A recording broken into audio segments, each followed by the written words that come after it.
Hello students, UPSC has came out with its essay paper today, 2022. Examination was held and I am extremely excited to see the question paper. Let's quickly see the question paper here. So here it is. The first topic is forests are the best case studies for economic excellence. Okay, fine. The second topic is poets are the unrecognized legislatures of the world. I'm so happy to see this topic because in my test series, in my program, in my channel, you will see a lot of insistence which I lay on poetry. इस बार मैंने test series में लोगों को एक line बहुत बार बोली थी, एक ऐसे दिया था उन लोगों को, स्टूडेंट्स को, आर्ट के ऊपर उन्हें बोला था आर्ट के ऊपर we are expecting a topic, art के आर्ट एंड कल्चर में और स्पेसिफिकली आर्ट के ऊपर आएगा। उस आर्ट में और पोएट में उन्हें कुछ लाइंस दी थी।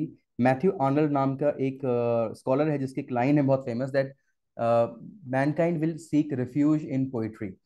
ये लाइन इंपॉर्टेंस शो करती है कि पोइट्री की और पोएम्स की हमारे वर्ल्ड में, और टॉपिक बिल्कुल सेम वैसा ही है। Poets are the unrecognised legislators of the world, this was said by Shelley and see, from Aristotle, from Shelley, from Matthew Arnold, there have been many poets even in 21st century, 20th century. There have been many people, many scholars have told about the importance of poetry and poets, that how they are great men and how they can visualize some great thoughts which can show path to humanity, sort of things like that.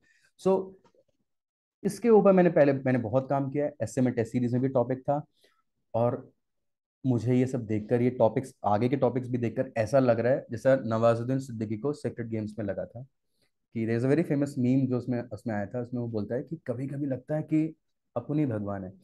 ऐसे के field में कभी कभी मुझे भी ऐसा लगने लगा है कि the topics which I am putting in test series बिल्कुल वैसे ही आ रहे हैं। Next topic is history is a series of victories won by the scientific man over the romantic man. Scientific man over the romantic man. Science versus romance, science versus emotions, science versus feeling, rationality versus feeling. ये conflict है, इसके ऊपर मैंने बहुत बात करी है। YouTube पे एक वीडियो भी डाला हुआ है मैथ्यू आर्नल्ड का, डोवर्स बीच करके। उस डोवर्स बीच में जो सेंट्रल थॉट है वो यही है कि साइंस वर्सेस रोमांस के बीच में जो एक कॉन्फ्लिक्ट है, कि एक आदमी अपने हनीमून पे गया हुआ है, अपनी वाइफ को कुछ बोल रहा है और फिर वहीं पर उसको ये ख्याल आ रहा है कि हमने साइंस में, मैकेनिकल एज में हमने क्या क्या नुकसान कर दिए हैं, सो एंड सो।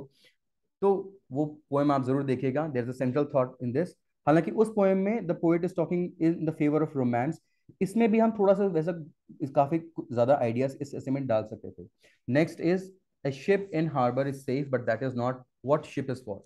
बिल्कुल same topic, very same topic, जिसमें सेम थॉट्स आपको डालने थे। लाइन ये नहीं थी, but the topic was again on challenges, how important challenges are, how important it is for you to come out of your comfort zone and prepare yourself as an individual, as a nation, as a society for the greater things in the world. बहुत same है वो topic इससे। Next is the time to repair the roof is when the sun is shining. तो ये जो topic है, ये it simply means that you need to think about future, you need to plan for future. और कब plan करो, जब चीजें भी आपके हाथ में कंट्रोल में हो। ये नहीं क्राइसिस आ गई उसके बाद फिर आप यू स्टार्ट रनिंग एंड सोचने लगो। तो अभी चीजें जब ठीक है तभी बदल जाओ। अपने टाइम को रीड करो कि कहाँ पे क्या चीजों की जरूरत है हमें। Very similar to a topic which I had asked, in which you need to plan for future and you need to think about future, matlab you need to think about future, and if you don't think about future you will be washed away. That was the theme of the topic. The similar, something similar is here also. You cannot step twice in the river. This topic means कई कई meaning हो सकते हैं। एक ये हो सकता है कि आप सेम गलती दोबारा नहीं कर सकते। एक ये भी हो सकता है कि आप सेम एक्सपीरियंस को दोबारा नहीं ले सकते। आप किसी चीज को खराब कर दो तो दोबारा उस चीज को आपको वैसे नहीं मिलेगी। और कई मीनिंग इसमें निकल सकते हैं। Next topic is smile is the chosen vehicle for all ambiguities. Life में बहुत बार एम्बिगुअस सिचुएशन हो जाती है, we don't know what to do, we don't know how to react, and there pain, there are sorrow, there are happiness, there is excitement. आदमी क्या करता है, स्माइल करता है। तो इन इस पे बहुत कुछ लिखा जा सकता है। Detail explanation I will come up with later, but अभी थोड़ा सा जस्ट देख लेते हैं। Just because you have a choice it does not mean that any of them has to be right.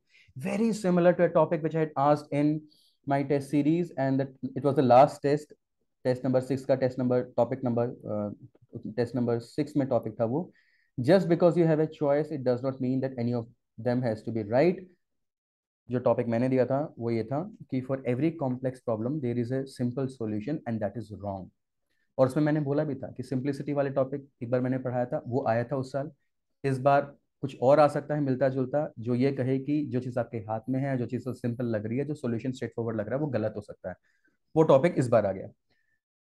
तो आई लिटरली एम फीलिंग कि वो एक जो नवाजुद्दीन वाली सिद्दीकी वाली फीलिंग है वो आ रही है, विद ऑल ड्यू ह्यूमिलिटी, ऐसा होना नहीं चाहिए लेकिन हो रहा है। And the reason is the as I said कि लिटरेचर इज माय फील्ड। मैंने बिसाइड सोशियोलॉजी, बिसाइड जीएस जो पढ़ा है वो सब यूपीएससी के लिए, that's another thing, but literature is my field, English literature. We read these things as I say repeatedly, मुझे पता है ये सारे ट्रेंड्स हैं popular, poets are the unrecognised literatures of the world. I was expecting a topic जो poets के ऊपर या आर्ट के ऊपर आएगा और बताएगा कि what it has to offer us, और वो आ गया फाइनली। ये चैलेंजेस वाला टॉपिक मैं कहता हूँ हर साल आएगा, आता है ऐसा, आने के बहुत चांसेस रहते हैं, आ गया। अब जब मैं लोगों को पोएम्स पढ़ाता हूँ अपने टॉप चैनल पे, या आई इंसिस्ट देम दो lines, when I insist them to learn, थोड़ा थोड़ा मैं बताया जाता है, लोग कहते हैं बावला हो रहा है, पागल हो रहा है, जीएस की बातें क्यों नहीं कर रहा, इकोनॉमिक सर्वे ये सब। अब ऐसे में आप इकोनॉमिक सर्वे लोगों को पढ़ाओगे क्या? But that is what the trend in UPSC coaching industry is, कि आप they are just pushing and pushing GS stuff into ऐसे, ऐसे के नाम पे जीएस की तैयारी करा रहे हैं। That is wrong thing to do. ऐसे एक अलग माइंडसेट है, and I am so happy, so excited, so delighted that I am able to crack what UPSC basically is looking for in its paper in essay year after year. And most especially I'm happy about my students, जिनके message आ रहे हैं कि sir topics आपके पढ़ाई में से आ रहे हैं। तो anyway, I will share the proofs later and I will come up with the solutions quickly. Stay tuned to this channel, and thank you. I'm so excited to come with the solutions. Let's just jump to the solution mode now. Thank you.